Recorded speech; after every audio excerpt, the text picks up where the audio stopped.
शापित मंदिर। उत्तर प्रदेश के एक दूर दराज गांव धर्मपुर में एक प्राचीन मंदिर था जिसे लोग काल भैरव मंदिर के नाम से जानते थे। कहा जाता है कि यह मंदिर 400 साल पुराना था और यहाँ पर एक रहस्यमयी शक्ति का वास था। गांव के बुजुर्गों का कहना था कि जो भी इस मंदिर में पूजा करने जाता है वह कभी वापस नहीं आता। गांव वालों ने इस मंदिर को बंद कर दिया था, लेकिन कुछ जिज्ञासु लोग वहां जाने की हिम्मत करते और फिर गायब हो जाते।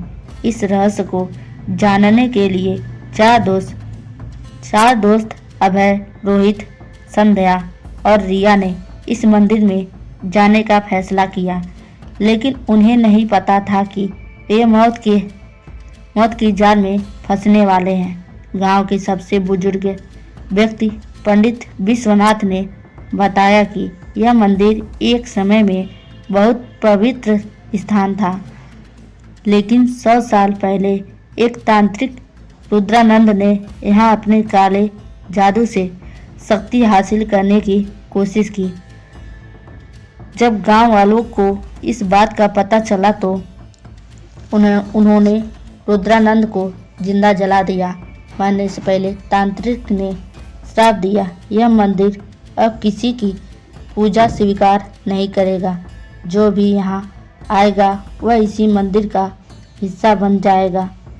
तब से इस मंदिर में जाने वाले लोग गायब हो जाते थे। अभय, रोहित, संध्या और रिया ने ठान लिया कि वे इस रहस्य को सुलझाएंगे।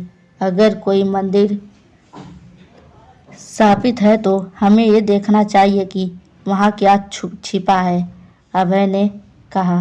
गांव वालों ने उन्हें रोकने की कोशिश की, लेकिन वे चारों रात के 12 बजे मंदिर जाने के लिए निकल पड़े। जैसे ही वे मंदिर पहुँचे उन्हें तेज हवा महसूस हुई। मंदिर के दरवाजे पर भयानक नाखून के निशान बने हुए थे। रिया ने हिम्मत करके दरवाजा खोला और अंदर झांक कर अंदर चारों ओर मूर्तियां थी, लेकिन उनकी आंखें खून से लाल लग रही थी।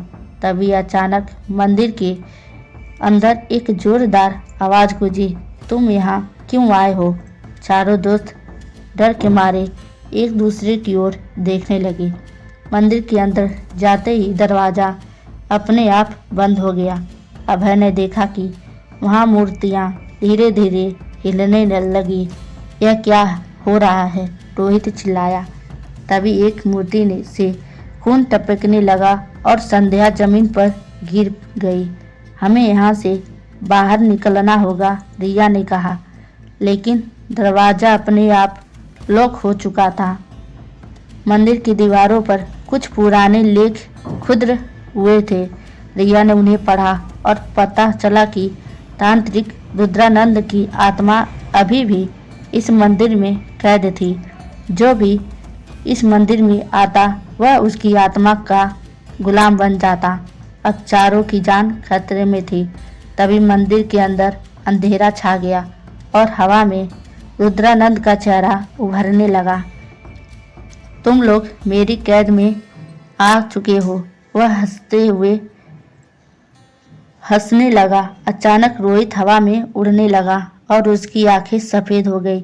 वह धीरे धीरे तांत्रिक का गुलाम बन रहा था। हमें जल्दी कुछ करना होगा, संध्या ने घबरा कर कहा। रिया को याद आया कि पंडित विश्वनाथ ने कहा था कि अगर कोई गंगा जल और मंत्रों का प्रयोग करे तो तांत्रिक की आत्मा मुक्त हो सकती है।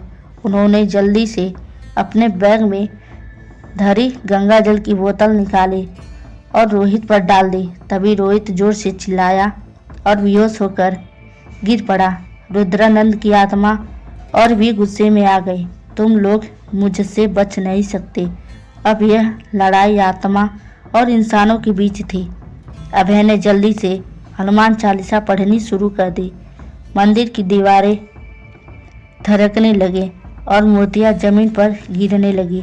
तांत्रिक आत्मा चीखने लगी, मुझे मत जलाओ। लेकिन अब बहुत देर हो चुकी थी।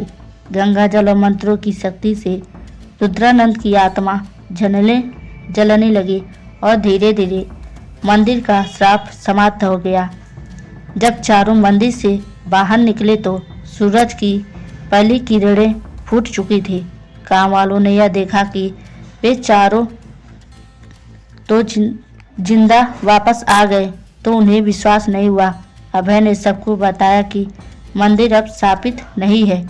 उस रात के बाद कालेश्वर मंदिर फिर से पवित्र हो गया और वहां कोई भी डर के बिना पूजा करने लगा।